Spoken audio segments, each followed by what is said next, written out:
Hi there, and welcome to Coup English. In this series, we explore the lives of amazing people and help you improve your English at the same time. Ready? Let's dive in. The Many Lives of W. Somerset Maugham, a story of art, travel, and resilience. Chapter 1. A fragile beginning childhood in Paris.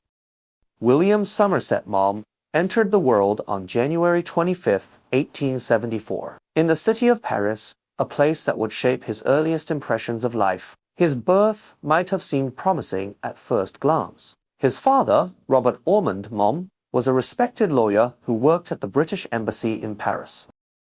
His mother, Edith Mary Snell, was a beautiful and gentle woman, admired by many for her elegance. The family's position gave young William the security of an upper-middle-class life, with comfortable surroundings and the prestige of international connections. Yet, behind the polished surface, the boy's childhood was marked by fragility and hidden sadness. He was born a delicate child, often sick and small for his age. In those years, Paris was full of energy and light, a city alive with culture, cafes, and conversation. But for the little boy, life was already shadowed by anxieties he could not name. His mother, though loving, was frail. She suffered from tuberculosis, a disease that was both feared and misunderstood in the 19th century. For William, her constant weakness created a sense of worry and instability that would never fully leave him. He adored his mother. In later years, he would describe her as the central figure of his earliest memories. She read to him, encouraged his imagination, and surrounded him with warmth. Her presence gave him a feeling of belonging. But because she was often ill, William learned early the feeling of watching someone you love fade away. This quiet sorrow became part of his emotional world, shaping both his character and the stories he would later write. The family home in Paris was modest, but filled with the atmosphere of diplomacy. English voices mingled with French. Officials, clerks, and lawyers came and went. William grew up listening to both languages, absorbing sounds, tones, and expressions. Although he would later identify himself strongly as English, his first environment was unmistakably French. This early bilingualism gave him a keen sensitivity to words and rhythms.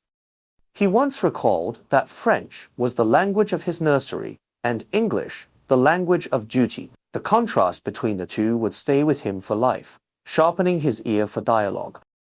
But joy was short-lived. When William was only 8 years old, tragedy struck with sudden force. His mother, Edith, lost her long battle with tuberculosis. For the boy, the loss was devastating. He had been deeply attached to her, and her death left him with a sense of abandonment so strong that he later admitted it haunted him all his life. His grief was not only emotional, but also physical. Soon after her passing, he developed a stammer.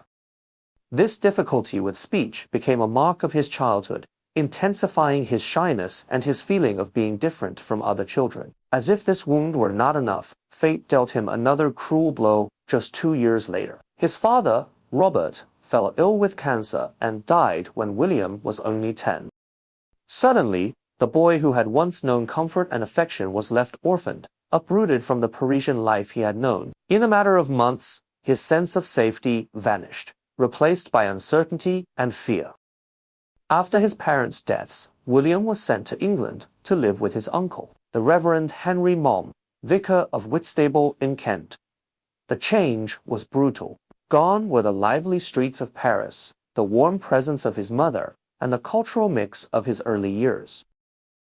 Instead, he entered a cold, severe household dominated by religion and strict rules. His uncle was stern, narrow-minded, and often unkind. The vicar saw children as creatures to be disciplined rather than loved, and William felt the weight of his disapproval. This move to England was not only geographical, but also emotional exile. The boy was shy, awkward, and self-conscious about his stammer. His small size and foreign manner made him a target of mockery at school. Other boys laughed at his hesitant speech and his French background. Isolated, he withdrew further into himself, seeking refuge in books. Literature became his companion, his teacher, and his escape. At night, in his uncle's austere house, he would hide with a candle and read everything he could find, classics, novels, and poetry. He devoured Dickens, whose characters of lonely orphans and harsh guardians spoke directly to his own experience. The power of imagination offered him not only consolation, but also a model. Through stories, one could turn pain into art. His childhood years, marked by loss, loneliness, and silence, left permanent scars. Yet, they also planted the seeds of his genius.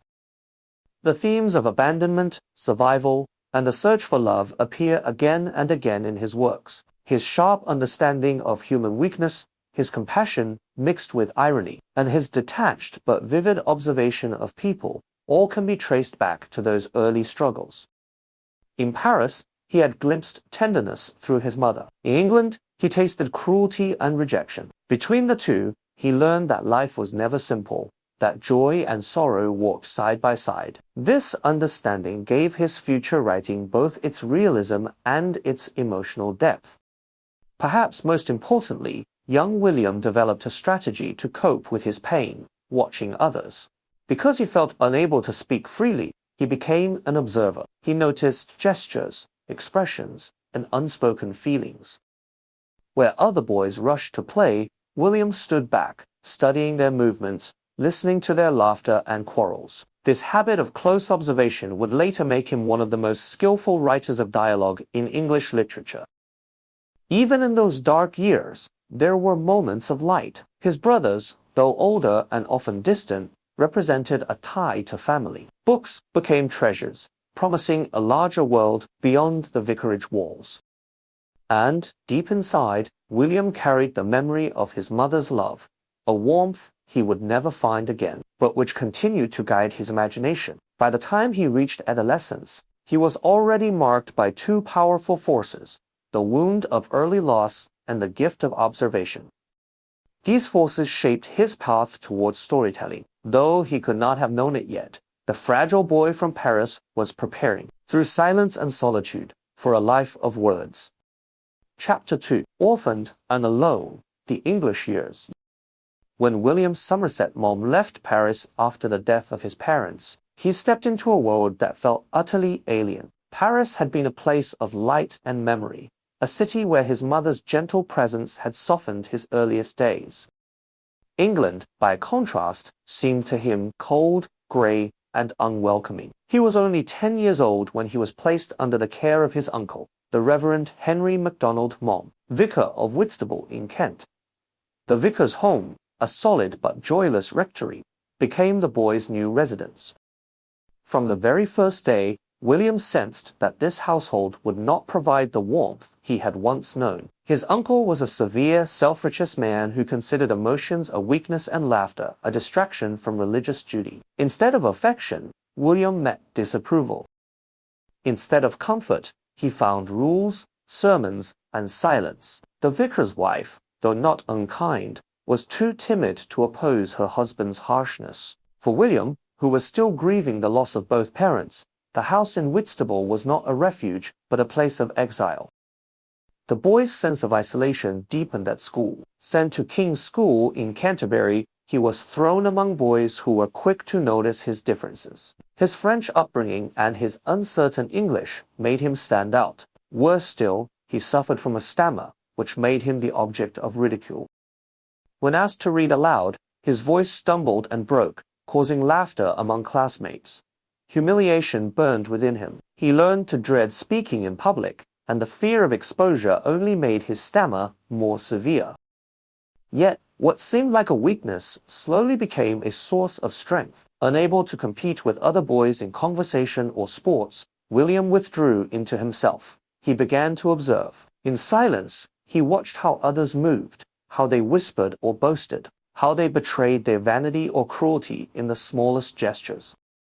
His keen eye noticed what others overlooked: the nervous twitch of a hand, the false note in a laugh, the insecurity behind a bully's swagger. He stored these impressions deep inside, not knowing that one day they would feed his fiction.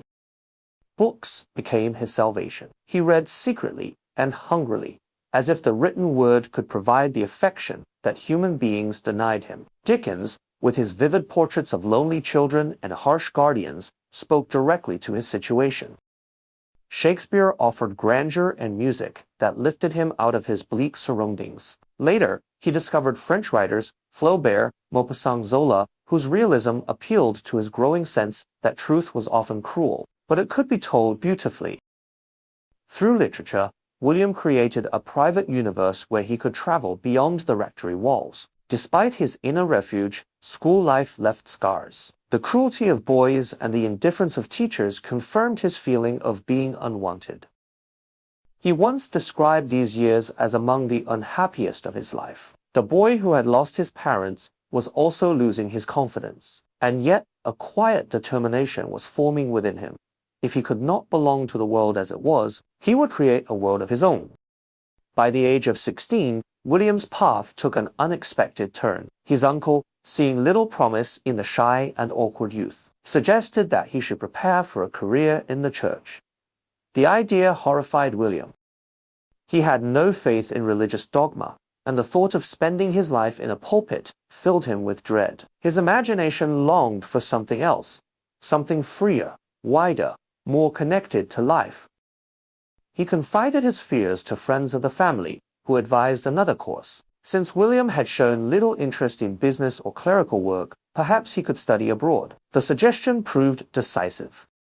In 1890, at the age of 16, William was sent to Germany to study languages at Heidelberg. For the first time since his childhood in Paris, he felt a sense of liberation.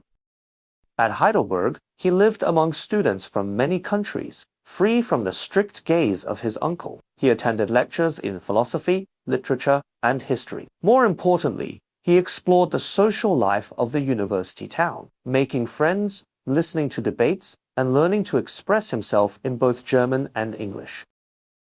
His stammer remained, but among strangers he found it easier to experiment with speech. Slowly, painfully, he gained a degree of self-confidence. He also began to write, inspired by the atmosphere of the university and by the freedom of being away from England. William filled notebooks with sketches, reflections, and early attempts at stories. None of these efforts were polished, but they represented the awakening of his voice. For the first time, he realized that writing was not just a secret pleasure, but a possible path. One memory from Heidelberg remained with him vividly. He fell in love for the first time. The object of his affection was a fellow student, but the romance was unreturned. The disappointment was sharp, but it gave him a taste of the emotional intensity that love could bring, a theme he would later explore endlessly in his fiction. More importantly, it showed him the complexity of human desire, with its mix of tenderness and cruelty, joy and humiliation. Returning to England after his year in Germany, William felt both stronger and more restless. He knew he did not wish to follow the narrow path his uncle imagined for him. The question was, what next? By now, he had developed an interest in medicine, encouraged by family connections. Medicine promised a respectable profession, one that combined science with human observation. In 1892, at the age of 18, William entered St. Thomas's Hospital in London to study medicine. This decision was practical, but it also suited his temperament. In the wards of St. Thomas's, he encountered suffering, resilience, and the raw details of human life. Unlike the abstract sermons of his uncle, medicine confronted him with reality. He examined patients, listened to their stories, and observed their fears and hopes. What others might have seen as routine cases, William saw as human dramas. Each patient became a character in his mind, each illness a narrative of struggle and survival. His medical training gave him discipline and a sharp eye for detail. It also provided him with material. Years later, he would use these experiences to create characters that felt authentic, grounded in the realities of life and death. But while medicine occupied his days, his nights belonged to writing. He rented a small room near the hospital and, after long hours of study, he returned there to work on his first serious attempt at a novel. The novel, which he called Liza of Lambeth, drew directly from what he saw in the poor districts of London. He walked the streets, listened to the voices of market women and laborers, and captured their struggles with honesty.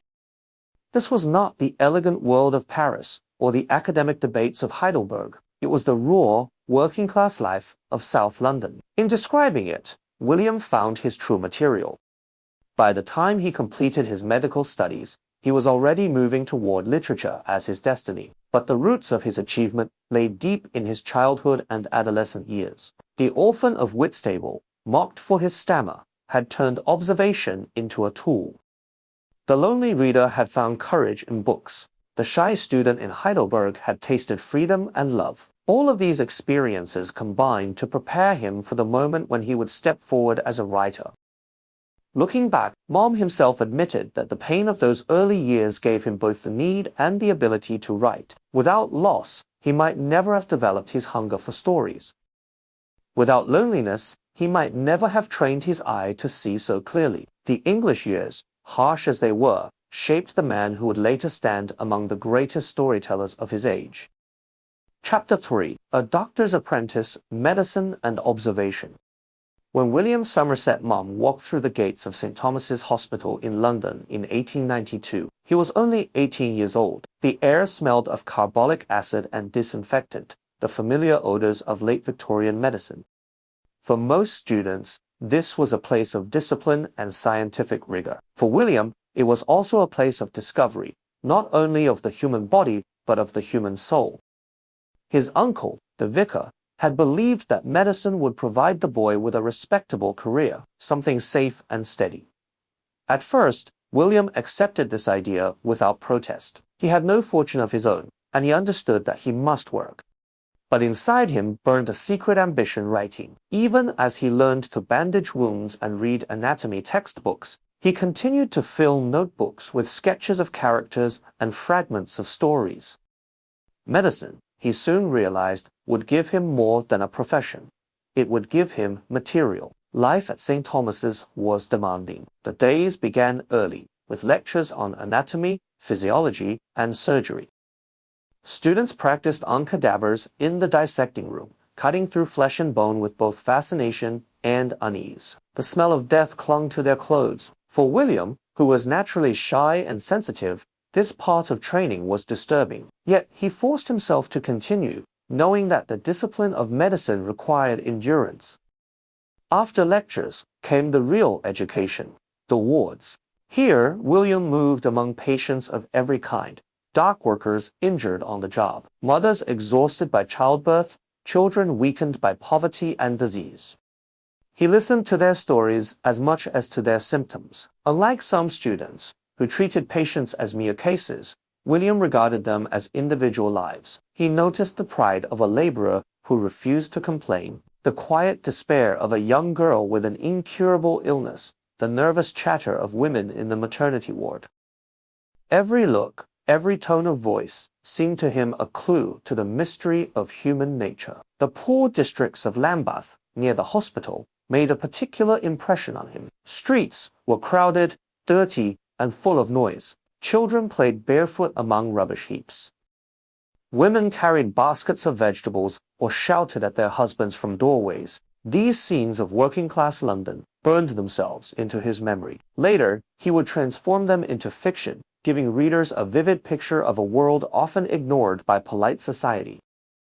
During his medical training, William faced one personal challenge after another. His stammer still troubled him, especially when he was required to present cases to professors. Standing before a group of students, his throat tightening, he sometimes could not finish a sentence.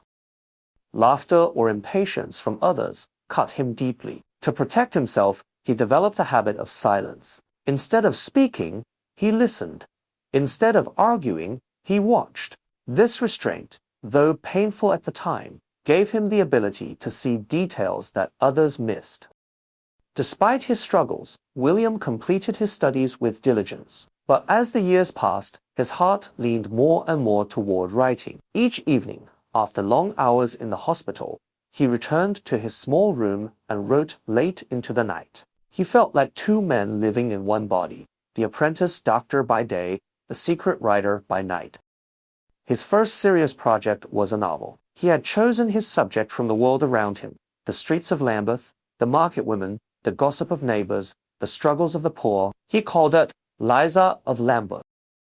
In it, He told the story of a factory girl whose brief affair with a married man leads to scandal and tragedy. The book was simple, even raw, but it had the freshness of truth. William had observed such lives in the hospital and in the streets, and he described them with honesty.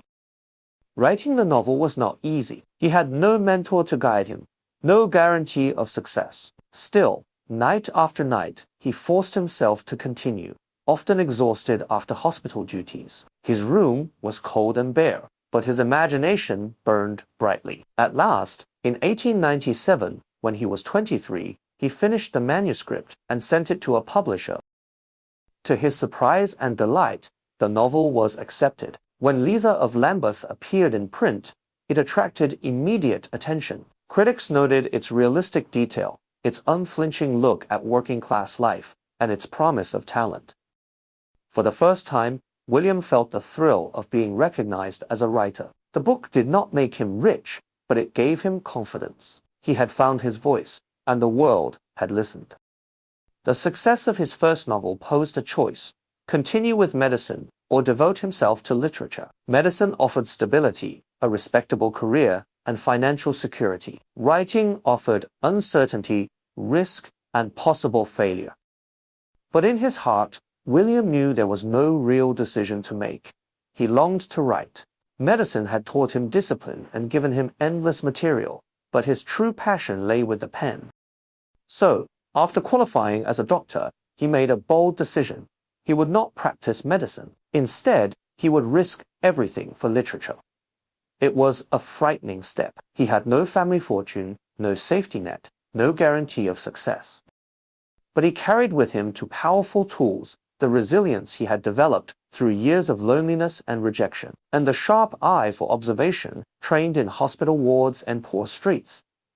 The years at St. Thomas's had shaped him in ways deeper than he realized. He had seen life stripped of illusions: birth, suffering, disease, and death. He had learned that human beings were fragile yet stubborn, full of contradictions. He had seen kindness and cruelty, courage and cowardice. All of these lessons would reappear in his stories, giving them a richness of detail and a truthfulness that readers admired. Even his own stammer, once a curse, became part of his writer's gift. Unable to speak freely, he learned to express himself fully on paper. Where speech failed him, writing liberated him. Looking back on these years, Maugham would later say that medicine was the best preparation a writer could have. The hospital had forced him to look at people without illusions, to see them as they truly were in moments of weakness as well as strength. It had taught him patience, discipline, and clarity. These were not only the qualities of a doctor, but also the qualities of a storyteller. By the end of the 1890s, William Somerset Maugham stood at the threshold of a new life. He was no longer the lonely boy mocked at school, nor only the medical student struggling in the wards. He was a writer, armed with experience, discipline, and a burning desire to tell stories. Ahead lay years of struggle, rejection, and gradual triumph. But the fragile child of Paris and the orphan of Whitstable had finally found his direction. Chapter 4. A Voice of His Own. The First Novels. When Liza of Lambeth was published in 1897, William Somerset Maugham was just 23 years old. The slim novel, written after long hours in hospital wards, had taken its place on the shelves of London's bookstores almost unnoticed at first. Yet word spread quickly. Reviewers praised the book's vitality, its sharp ear for dialogue, and its unflinching realism. Maugham had not written about dukes and drawing rooms, but about factory workers and backstreets. His characters spoke as real people did, and his London was a city of sweat, noise, and cramped lives. For a first novel, it was strikingly confident. The small success of Liza gave him something he had never truly possessed before: a sense of possibility. For the first time, he was not simply a medical student scribbling stories in the shadows. He was a published writer. Letters from readers arrived, some admiring, others shocked at his plain depiction of working-class life. The book sold modestly but steadily. Maugham began to imagine a future in literature. Yet one novel was not enough to secure a career. London in the 1890s was a crowded literary marketplace. Established authors such as Thomas Hardy and George Meredith still held their place, while new talents were competing for attention. For a young man without connections, the road ahead was uncertain. But Maugham had made up his mind. He would not return to medicine. His stethoscope and textbooks gathered dust while he dedicated himself to the pen.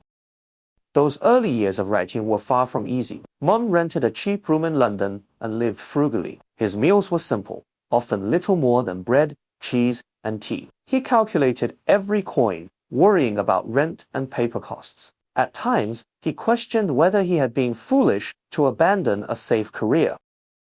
But his determination was stronger than doubt. He wrote every day, teaching himself to be disciplined. Even when inspiration failed, he forced himself to sit at the desk. Writing, he believed, was not only a matter of talent, but also of habit and persistence.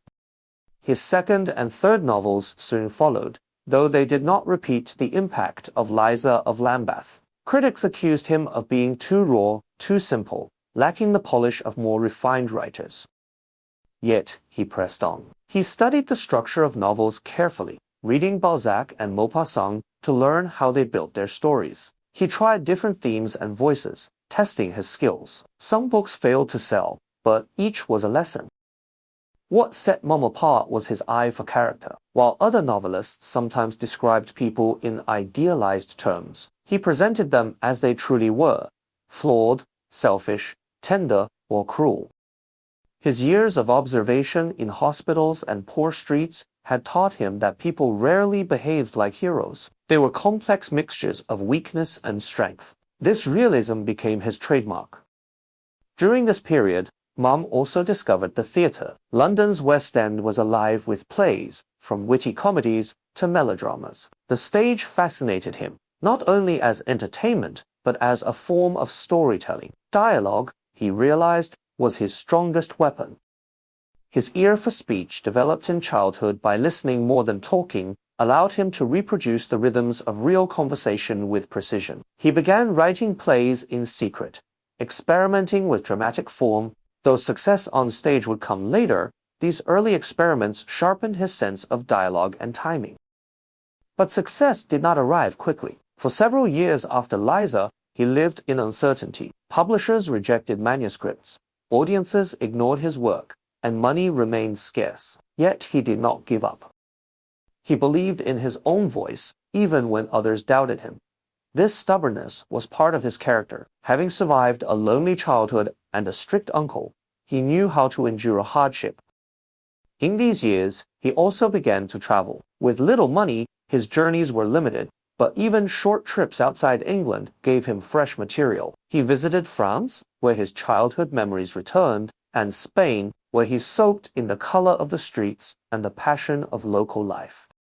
Everywhere he went, he carried notebooks, recording impressions, dialogues, and observations. Travel became for him not a luxury but a necessity. It broadened his perspective and enriched his imagination.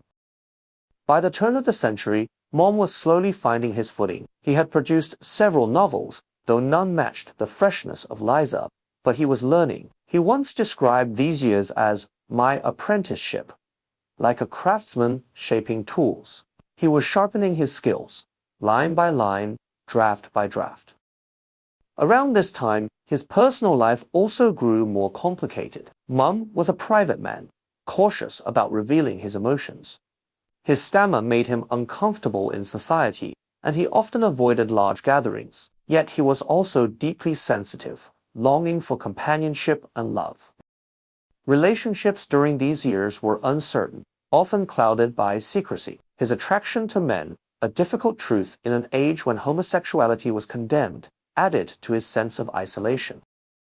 To protect himself, he developed a mask of detachment, presenting himself as ironic, sometimes even cold. But beneath the mask burned a hunger for connection, a hunger that would often find expression in his fiction. Literary recognition, when it came, arrived not through novels but through the stage. In the early 1900s, after several failures, one of his plays finally caught the attention of theatre managers. The stage, with its demand for sharp dialogue and dramatic tension, suited his gifts perfectly. By 1907, he had 4 plays running simultaneously in London, a record that marked him as one of the most successful dramatists of his time.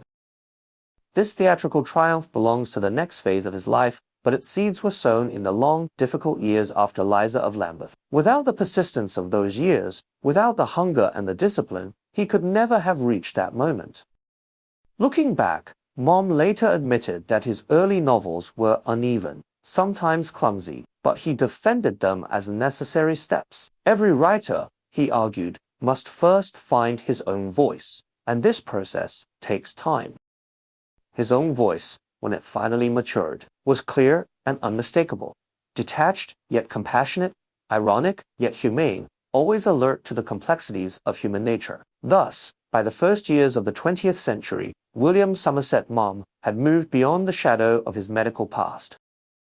He was no longer the uncertain doctor who wrote in secret, but a writer forging a path of his own. Success was still fragile, recognition incomplete, but the direction was clear. The young man, who once stood silent in schoolrooms, mocked for his stammer, now commanded the voices of dozens of characters on the page.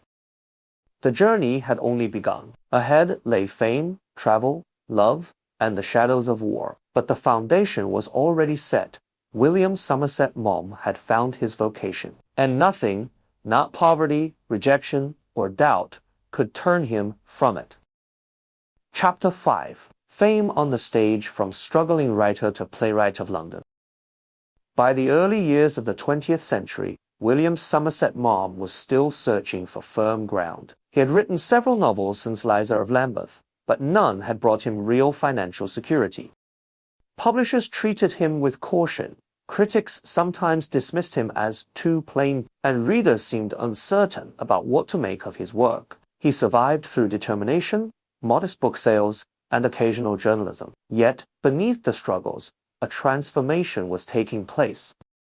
For Maugham had discovered the stage. London in the Edwardian era was alive with theatre. The West End glittered with marquees, drawing in crowds eager for entertainment. Plays were the talk of society, comedies of manners, drawing-room dramas, and daring pieces that hinted at social change. To succeed in theatre meant not only fame, but also financial stability. More than that, it meant hearing one's words spoken aloud to hundreds of people, night after night. For a man who had long suffered from a stammer, there was something thrilling in the idea that his voice could command the stage, even if spoken through actors. Maugham began by writing plays in secret, while still struggling to produce novels. He studied the mechanics of theatre with the same discipline he had once applied to medicine. He read Ibsen, Shaw, and the French dramatists, analyzing how scenes were constructed, how tension was built, how dialogue could carry both meaning and subtext. He also spent hours in theaters watching actors deliver lines, listening to how audiences reacted, where they laughed, where they grew silent, where they shifted uncomfortably in their seats. His first plays were rejected or ignored, but Maugham was not discouraged. Each failure taught him something. He adjusted his dialogue, tightened his structure, sharpened his sense of timing.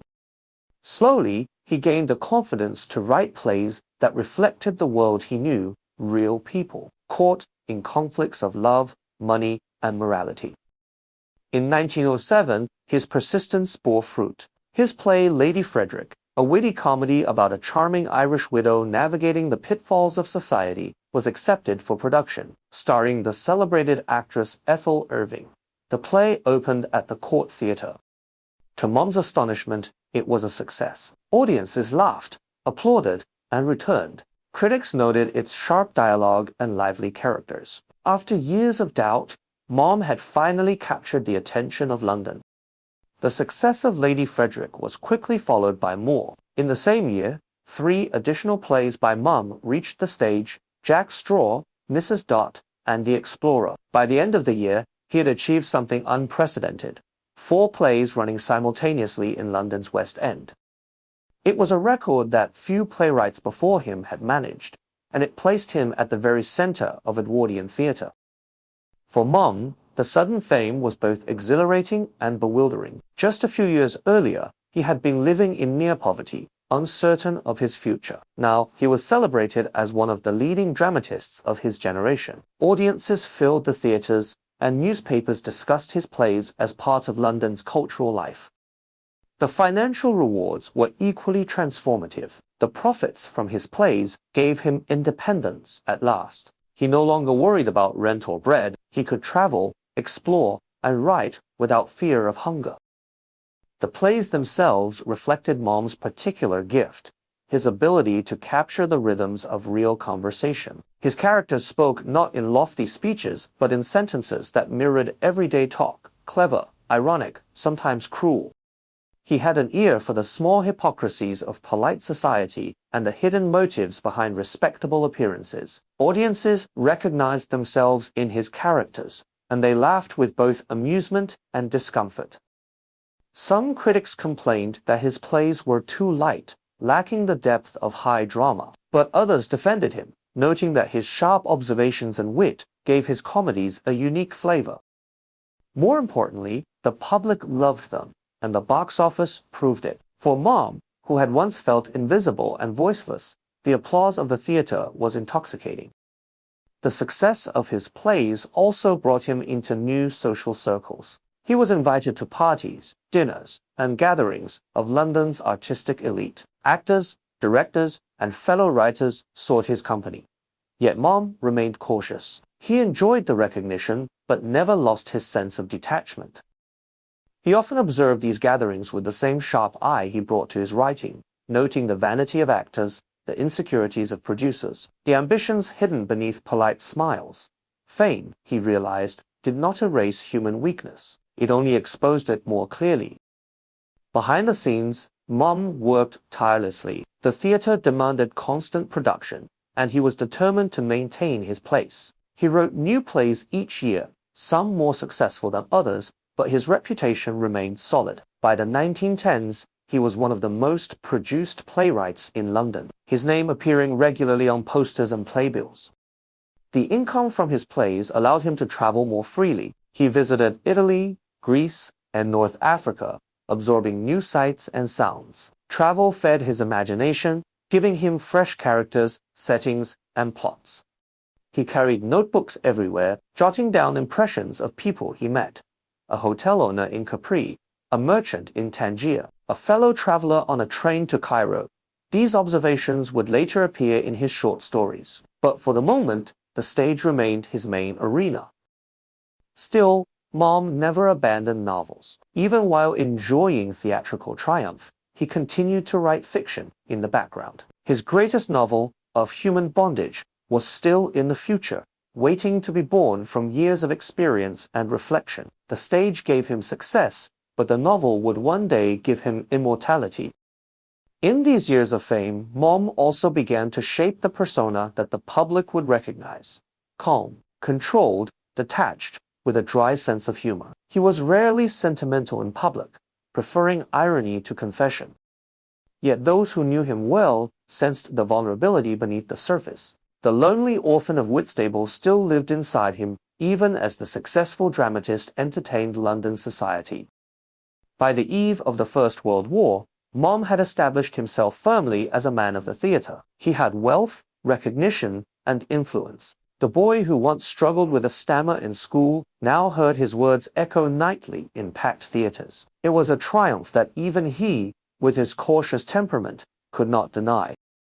Yet, fame in the theatre, like applause itself, is fleeting. Maugham understood that audiences' tastes could change overnight, that yesterday's success might be tomorrow's failure. He never allowed himself to become complacent. Even at the height of his theatrical career, he continued to write with the discipline of a man who knew how quickly fortune could vanish. For now, however, he could enjoy the rewards of persistence. The years of hunger, rejection, and loneliness had led to a season of abundance. In the glittering lights of London's theatres, William Somerset Maugham had finally secured his place. Copyright notice. Coup English Channel.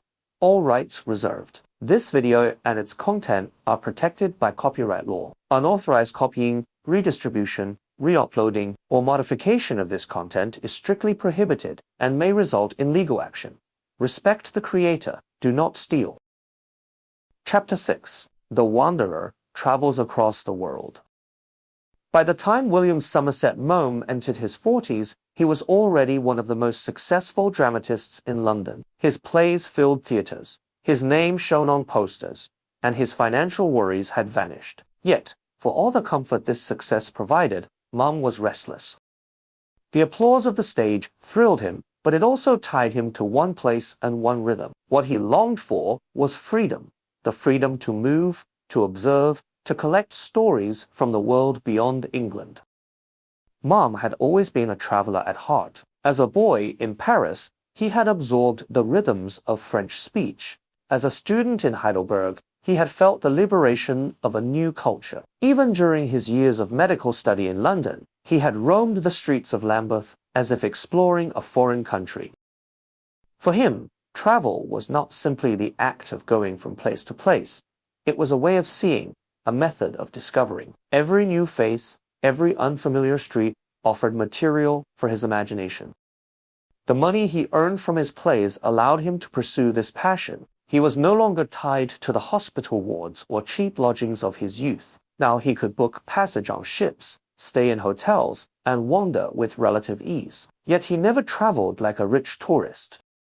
His curiosity drew him not to luxury, but to the raw and hidden sides of the places he visited. He wanted to know how ordinary people lived, what they believed, how they loved, and how they suffered. His journeys took him first to the Mediterranean, Italy, Greece, Spain. He wandered through sunlit piazzas, ancient ruins, and crowded cafes, noting how the past and present collided in each country. He spent time in North Africa, where the desert, with its endless horizon and harsh beauty, made a deep impression on him. In Tangier, he listened to stories from traders and adventurers, noting their mixture of bravado and secrecy. In Cairo, he observed the tension between colonial officials and the local population, a theme that would later surface in his fiction. But it was the East that captivated him most. In the years before the First World War, Maugham began traveling to Asia, a part of the world that seemed, to Western eyes, both mysterious and alluring. He visited India, Burma, the Malay Peninsula, China, and the Pacific Islands. Everywhere, he carried notebooks, recording impressions with the discipline of a doctor taking case notes. Yet these were not medical records, but sketches of human lives. In Singapore, he observed the interactions of colonial officials, businessmen, and locals, each group bound by its own codes and hypocrisies. In Penang, he watched Chinese merchants conduct their trade with quiet efficiency. In the South Seas, he encountered missionaries, traders, sailors, and exiles, all living on the fragile border between civilization and wilderness. The tropical climate, the lush landscapes, and the clash of cultures fascinated him. But more than the scenery, it was the stories of individuals that caught his attention. A lonely official in a remote outpost, a planter struggling against debt and disease, a missionary's wife torn between duty and desire. These were dramas not of kings or generals, but of ordinary people in extraordinary circumstances. Maugham was not the first European writer to find inspiration in the East, but his approach was distinctive. He observed with detachment, neither romanticizing nor condemning. He sought to portray people as they were, sometimes heroic, often flawed, always human. His clear-eyed realism gave his travel-inspired fiction a power that readers found irresistible. During his journeys, Maugham wrote constantly. On ships, in hotels, in remote bungalows, he filled page after page. The result was a growing collection of short stories that would establish him as a master of the form. Stories such as Rain, The Outstation, and The Letter drew directly from his travels. Blending observation with imagination, readers were transported to exotic settings, but confronted with universal themes: passion, jealousy, greed, weakness, endurance. Rain, perhaps his most famous short story, was inspired by a trip to Samoa. It tells of a missionary and his wife confronting a prostitute during a tropical downpour. Beneath the exotic setting lies a sharp exploration of hypocrisy, desire, and moral conflict. The story shocked some readers, but fascinated many more. It demonstrated Maugham ability to combine local color with psychological depth. These stories cemented his reputation far beyond the theater. Critics who had once dismissed him as a lightweight playwright now recognized his skill as a storyteller. He was compared to Maupassant, Chekhov, and Conrad, though his voice remained his own, lucid, unsentimental, and quietly ironic. Travel also changed Maugham personally. It gave him a sense of independence that London society could never provide. On the road, he was free from the expectations of theatre managers, critics, and polite drawing rooms. He could be simply an observer, anonymous among strangers. The isolation that had once wounded him in childhood now became a source of strength. Alone, he could watch without distraction, collecting the fragments of life that would later form his art. But travel was not always easy. Maugham's health was delicate, and the humid climates of the tropics sometimes weakened him. He also faced dangers, storms at sea, outbreaks of disease, political unrest in colonial regions. Yet, he accepted these risks as part of the price of discovery. He once remarked that travel was as necessary to him as breathing, a way to escape stagnation and renew his vision. The outbreak of the First World War in 1914 temporarily interrupted his wanderings. Maugham returned to Europe, where he would soon take on a very different role as an intelligence agent. But the years of travel before the war had already left their mark. They had expanded his horizons, deepened his understanding of human nature, and provided him with a treasure house of material. Even after the war, when he resumed his journeys, these early travels remained central to his imagination. For decades, readers would associate his name with the exotic settings of Asia and the Pacific, where the heat of the tropics seemed to intensify the passions and weaknesses of human beings. Looking back, it is clear that these travels gave Maugham more than stories. They gave him a philosophy of life. He saw that cultures differed, but human desires were constant. He saw that civilization was fragile, that individuals could be both noble and cruel, and that truth was often hidden beneath layers of custom and politeness. These insights, gathered in ports and plantations, in markets and missions, became the foundation of his mature work. By the time the guns of Europe began to thunder in 1914, Maugham had already transformed himself from a London playwright into a global storyteller. His wanderings had given him not only material, but also perspective. He understood the smallness of individual lives against the vastness of the world. Yet he also saw how much meaning could lie in a single choice, a single passion, a single betrayal.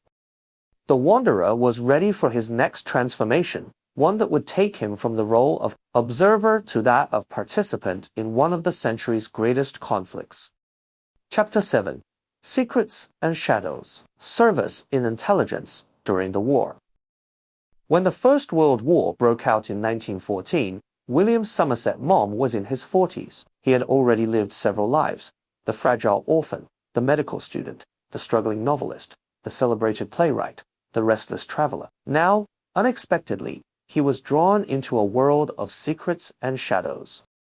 Like many men of his generation, Maugham wanted to serve his country, but he was not a soldier by nature. His health was too weak for combat, and his stammer made him an unlikely officer. Still, his intelligence, his fluency in French, and his ability to observe people made him useful in other ways. Soon, he found himself working as an ambulance driver for the British Red Cross in France. It was difficult, dangerous work, requiring courage and calm under fire. The sights he witnessed: wounded soldiers, destroyed villages, endless columns of refugees, left a mark on him. Yet he also felt he could do more. Through friends in government, Maugham was introduced to the world of intelligence. Britain needed men who could blend in, listen, and report. Maugham's travels, languages, and talent for noticing details made him a natural candidate. He accepted eagerly, partly out of patriotism, partly out of curiosity, and perhaps also because he was drawn to the drama of it. His assignments were varied. In France, he moved through towns and cities gathering information, often under the cover of being a writer or a relief worker. He met soldiers, officials, and civilians, listening carefully, noting small details that others might miss. In Switzerland, A hub of spies and diplomats, he observed political movements, reported on German activities, and passed information to his handlers. The work was dangerous. Discovery could mean arrest or worse. Maugham had to move carefully, speaking little, watching much. He relied on his natural reserve and his ability to disguise his thoughts behind a calm exterior. He had always been an observer of people, and now this skill became a matter of survival. In 1917, he received his most unusual mission. The Russian Revolution had overthrown the Tsar, and the country was in chaos. Britain and its allies were desperate to keep Russia in the war against Germany. Maugham was sent to Petrograd, later Leningrad, now St. Petersburg, with a large sum of money and orders to support moderate politicians who might stabilize the country. The journey was perilous. Russia was already sliding towards civil war, with Bolsheviks and counter-revolutionaries fighting for control. Maugham, with his discreet manner and sharp eye, traveled through this turbulent landscape, meeting political figures, assessing loyalties, and delivering funds. He wrote later that if he had arrived a few months earlier, he might have changed the course of history. But by the time he was there, the Bolsheviks, led by Lenin, were too strong. His mission failed, though not for lack of effort. Despite the failure, the experience left him with unforgettable impressions. He saw firsthand how fragile governments could be, how quickly idealism turned into violence, and how human ambition and fear shaped the fate of nations. These lessons deepened his already skeptical view of human nature. After Russia, Maugham's active intelligence career ended. The war itself was nearing its conclusion, and he returned to his writing. But the world of espionage had left a deep mark on him. He had lived in a realm of codes, secrets, and lies, where appearances were never to be trusted. For a man who had always sought to see beneath the surface, it was both disturbing and fascinating. These experiences later gave birth to his collection, Ashendon, or The British Agent, 1928, a series of short stories based on his intelligence work. The stories feature a writer, much like Maugham himself, who becomes a reluctant spy. Unlike the glamorous heroes of later spy fiction, Ashendon is realistic, ironic, and often weary. Missions fail, mistakes are made, and victories are uncertain. The stories shocked some readers with their lack of romanticism, but they also laid the foundation for modern spy literature. Writers such as Graham Greene, Eric Ambler, and John le Carre would later acknowledge their debt to Maugham's unsentimental portrayal of espionage. Beyond literature, Maugham's war years shaped his view of the world. He had seen the destruction of Europe, the collapse of old empires, the rise of new ideologies. He had witnessed both courage and cruelty, loyalty and betrayal. These experiences made him even more aware of the complexity of human nature. They also reinforced his belief in detachment. To survive, one had to observe calmly, act with caution, and accept that certainty was rare. Yet the war also gave him a renewed sense of purpose. He had risked his life, however indirectly, for his country. He had contributed, in his own way, to the larger struggle. And he had found new material, richer and darker, for his art. The boy who had once stammered in Whitstable was now a man who had moved through the corridors of power and the alleys of intrigue. When the war ended in 1918, Maugham was exhausted but alive. He had served, he had traveled, and he had witnessed history in motion. Now he was ready to return to what he did best, telling stories. But the stories he would write after the war carried a new depth. They were not merely comedies of manners or travel sketches. They were infused with the shadows of espionage, the uncertainty of politics, and the awareness of how fragile human lives could be. The war had changed Europe, and it had changed Maugham. As he stepped into the 1920s, he did so not only as a playwright and novelist, but also as a man who had walked through secrets and shadows and returned with tales to tell. Chapter 8. A House in the South, Life in the French Riviera. When the First World War ended in 1918, Europe was a wounded continent. Cities lay in ruins, empires had collapsed, and millions grieved for the dead. For William Somerset Maugham, the war had been a turning point. He had served with courage, seen history up close, and carried away not only stories but also scars of memory. Now he longed for a place of stability, a refuge where he could write, reflect, and recover from years of turmoil. He found that refuge in the south of France.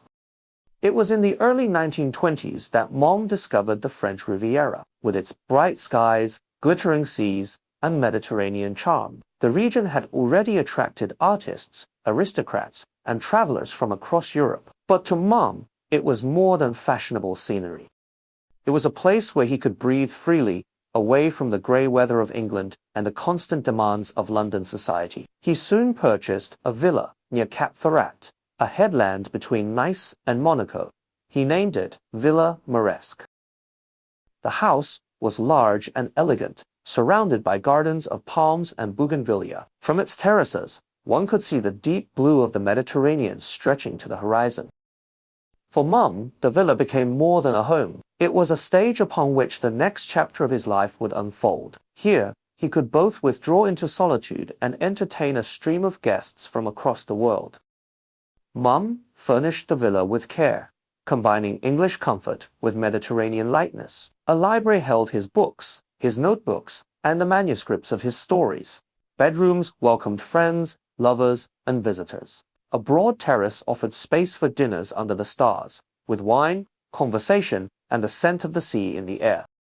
From the 1920s onward, Villa Mauresque became one of the most famous houses on the Riviera. Writers, politicians, artists, and socialites all found their way there.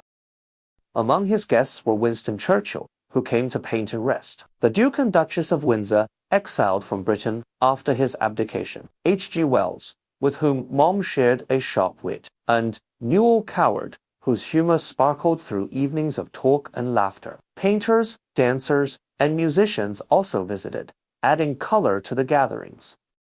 Maugham played the perfect host. He was attentive but never intrusive, witty but rarely unkind. He arranged meals with care, provided quiet corners for those who wanted to read, and created a balance of glamour and simplicity. Yet even as he entertained, he remained an observer. Like a director watching his cast, he noticed the rivalries, the flirtations, the boasts, and the secrets that unfolded in his house. Much of what he saw later appeared, thinly disguised, in his stories. Life on the Riviera gave Maugham a new kind of rhythm. In the mornings, he often wrote in his study, disciplined as always. He still believed in steady work, whether or not inspiration struck. After lunch, he might walk in the gardens or swim in the sea. Afternoons could bring visits from neighbors or excursions into the hills above Nice. Evenings were for conversation, music, or the reading of plays. The villa was both a retreat and a stage for his cosmopolitan life. But it was not only leisure that defined these years. Maugham's travels continued, though now with the villa as his base. He made repeated journeys to Asia, returning to the landscapes and cultures that had inspired his earlier stories. The 1920s and 1930s were some of his most productive decades as a writer of fiction. He published collections of short stories, novels such as Cakes and Ale 1930, and essays reflecting on art and life. His reputation grew steadily. Critics sometimes accused him of being too simple or too commercial, but readers around the world devoured his work. His clarity, irony, and insight into human weakness gave his writing lasting power. At Villa Mauresque, Maugham also lived more openly in his private life. He had long known his attraction to men, but in Edwardian England, this had been a dangerous truth to express. The Riviera, with its international community and looser morals, offered more freedom. Maugham formed relationships with men who became companions and sometimes sources of tension. One of the longest-lasting of these was with Gerald Haxton, an American whom Maugham had met during the war. Haxton became his secretary, travel companion, and, in many ways, partner. Their relationship was stormy. Haxton could be reckless and difficult, but it endured for decades. These private matters were rarely discussed openly. Maugham valued discretion, shaped by both his temperament and the dangers of public scandal. Yet the experience of love, desire, and secrecy added depth to his understanding of human relationships. His stories often explored themes of passion concealed by convention or lives lived behind masks. Readers sensed the authenticity behind these tales, even if they did not know their source. During the 1930s, the world around Maugham darkened once more. The rise of fascism in Italy and Germany, the tensions in Spain, and the growing threat of another war cast shadows across Europe. Even the Riviera, with its sunshine and luxury, could not escape the atmosphere of unease. Some of Maugham's guests were exiles, refugees, or politicians seeking to escape political storms. Discussions at Villa Maugham often turned from literature and gossip to the fate of nations. Maugham himself was cautious. He had no taste for politics, preferring to watch rather than campaign. Yet he was not blind to the dangers. He saw how fragile peace was, how quickly freedom could be threatened. These years sharpened his skepticism, but also his awareness of the responsibilities of art, even in troubled times. Stories mattered. They could reveal truth, preserve memory, and remind people of the complexities of human nature.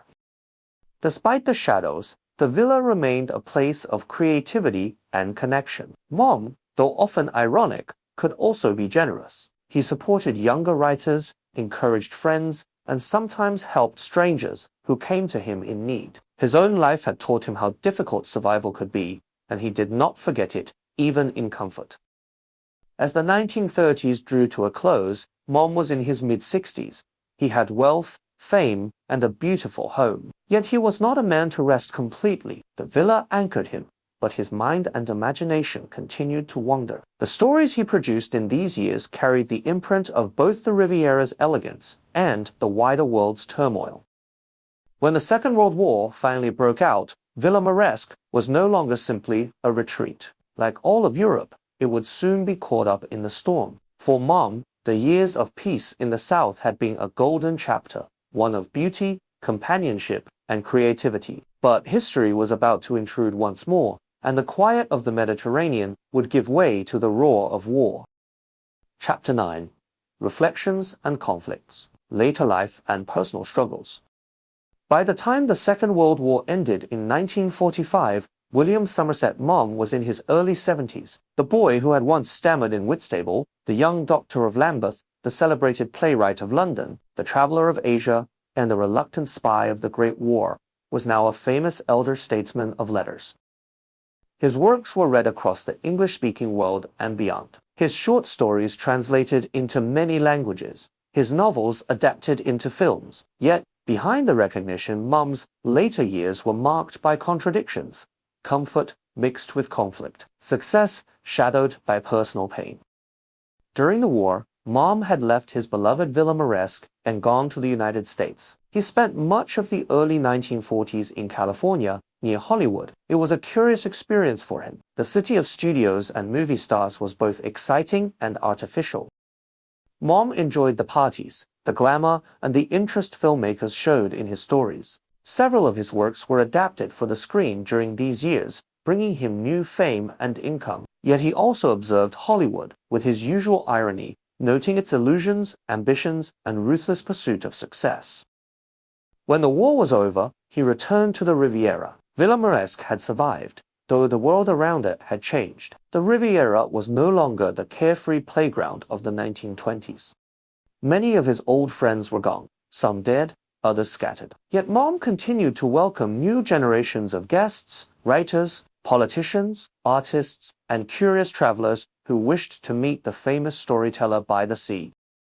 In his old age, Maugham became more reflective about his career. He had written dozens of plays, many novels, and countless stories. He knew that critics often dismissed him as too plain, too commercial, or too lacking in style. But he also knew that readers loved his clarity and honesty. He once remarked, with his usual dry humor, that he had always been in the first row of the second rank of writers. He never pretended to be Shakespeare or Tolstoy. He was content to be Maugham, a craftsman who told stories well without unnecessary ornament. Yet, alongside his professional reflections, Maugham's personal life grew more complicated. His long relationship with Gerald Haxton had ended in sorrow. Haxton, who had been his companion for decades, died in 1944 after years of poor health. The loss left Maugham deeply shaken. For all their quarrels and differences, Haxton had been part of his life for over 30 years. Without him, the villa felt emptier. Not long after, Mum entered into a new relationship with Alan Searle, a much younger man. Searle had once been a secretary and companion to other older figures in society, and now he became Mum's partner. At first, the relationship gave Mum comfort. Searle managed the villa, accompanied him on trips, and provided company in his declining years. But over time, tensions grew. Friends and visitors often disliked Searle, finding him manipulative and self-serving. Mum himself sometimes felt uneasy, torn between gratitude and suspicion. In old age, loneliness made him vulnerable, and his dependence on Searle caused conflicts that would grow sharper in the years ahead. As he aged, Mum also struggled with his public image. For decades, he had lived discreetly regarding his sexuality. In England, laws against homosexuality remained strict, and Mum had always preferred privacy. But rumors circulated, and by the 1950s, he could no longer control the whispers. Some critics hinted at it in reviews, and younger readers discussed it more openly. Mum, who valued both dignity and privacy, felt exposed. He worried about how history would judge him, not only as a writer, but also as a man. Despite these private conflicts, he continued to write. His later works included memoirs, essays, and reflections on art and life. The Summing Up 1938, though written earlier, remained one of his most admired books, offering a calm and honest account of his philosophy of writing and living. In the 1950s, he published more volumes of stories and reminiscences, still written with the clarity that had always marked his style. His prose never became cloudy or sentimental. It remained sharp to the end. Yet old age also brought bitterness. He sometimes felt neglected by critics who praised new writers while dismissing him as outdated.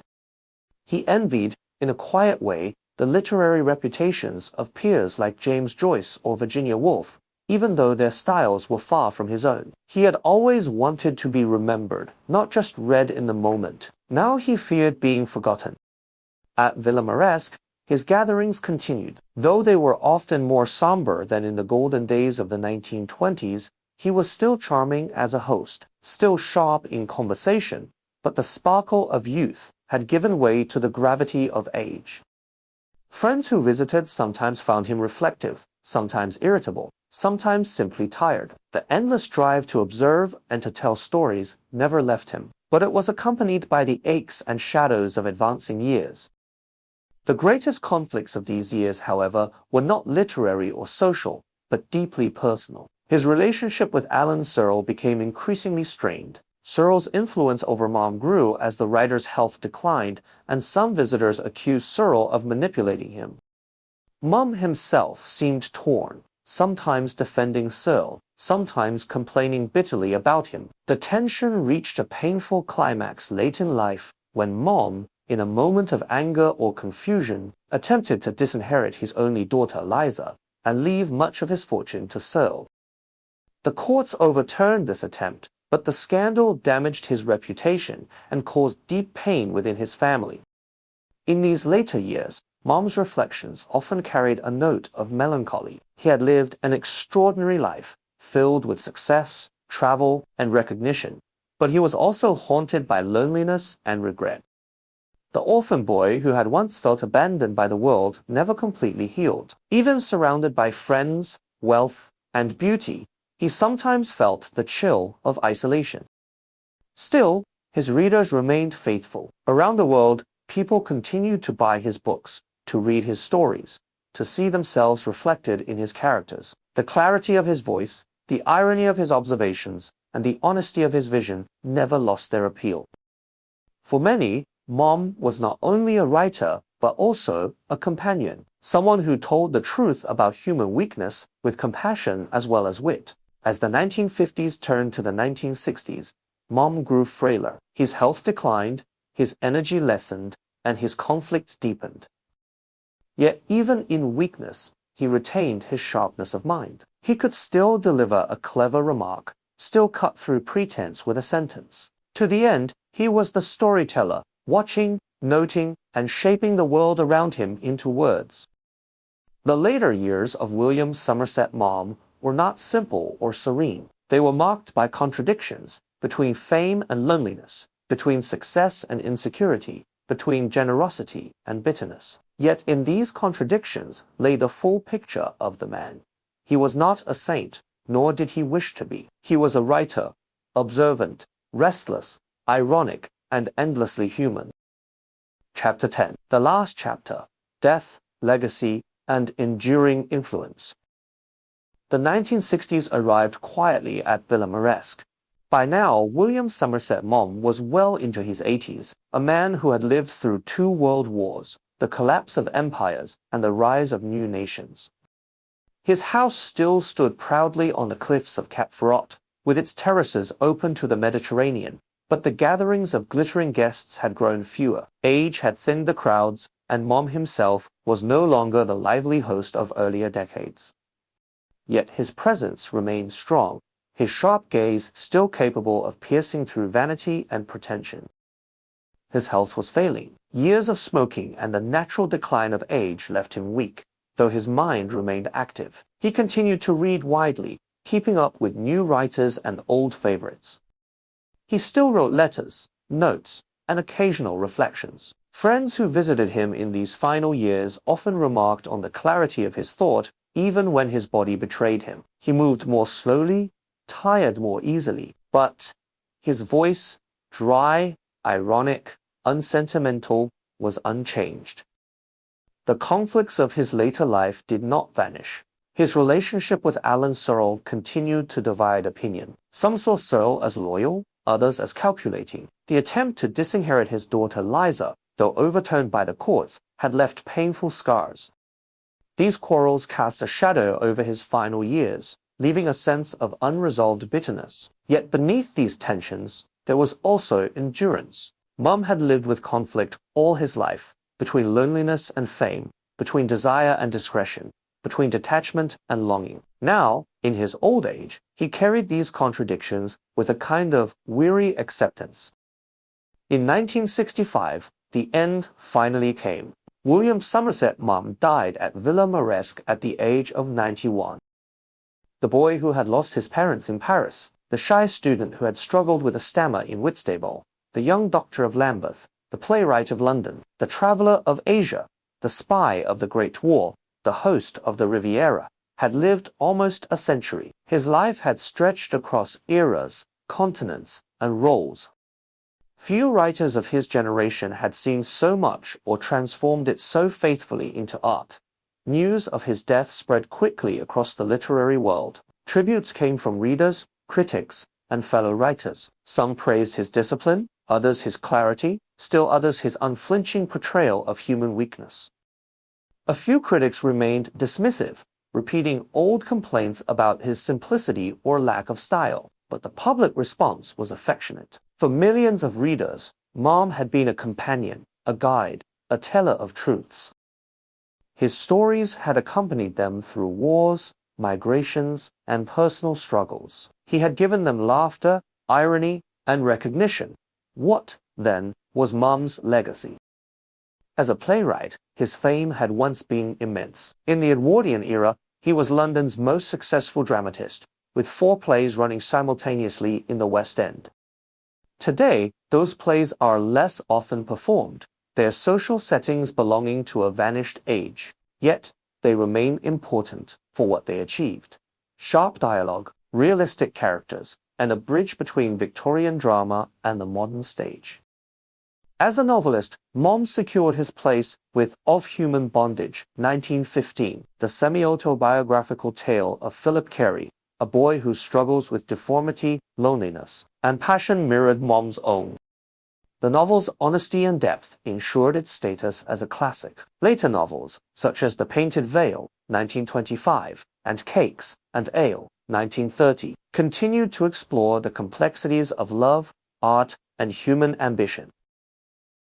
But it was perhaps as a short story writer that Maugham reached his greatest mastery. His tales of Asia, the Pacific, and colonial outposts captured human drama in compact form. Stories like Rain, The Outstation, and The Letter combined exotic settings with timeless themes: desire, hypocrisy, weakness, resilience.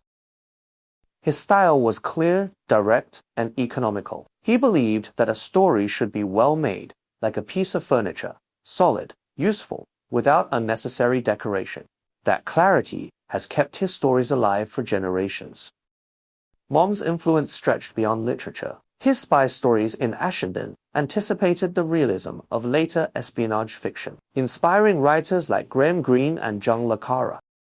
His travel writing opened windows onto cultures far from Europe, shaping Western readers' images of the East, though always with his detached irony rather than romantic illusions. His essays and memoirs offered insights into the craft of writing, honesty about his limitations, and a philosophy of detachment that still resonates.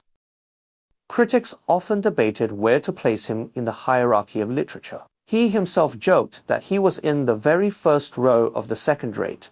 Yet this modesty was misleading. Few writers have remained so widely read for so long. His works have never gone entirely out of print. Readers return to him not for experimental style or philosophical complexity, but for something equally valuable: stories told with clarity, characters drawn with truth, and insights delivered with quiet irony. Maugham's personal legacy was more complicated. His conflicts with his daughter, his troubled relationships, and his guarded sexuality left behind a picture of a man both brilliant and wounded. He lived in an era when openness was dangerous, and so much of his private self remained hidden. Yet, in his stories, readers sensed the undercurrents, the loneliness, the longing, the search for connection. His life, like his art, was filled with contradictions, and it is in those contradictions that his humanity shines most clearly. Today, to read Maugham is to step into a world both distant and familiar. His colonial settings may belong to history, but his characters, lonely travelers, ambitious artists, jealous lovers, weary officials are still with us. His irony still cuts, his clarity still comforts, his stories still remind us of the complexities of being human.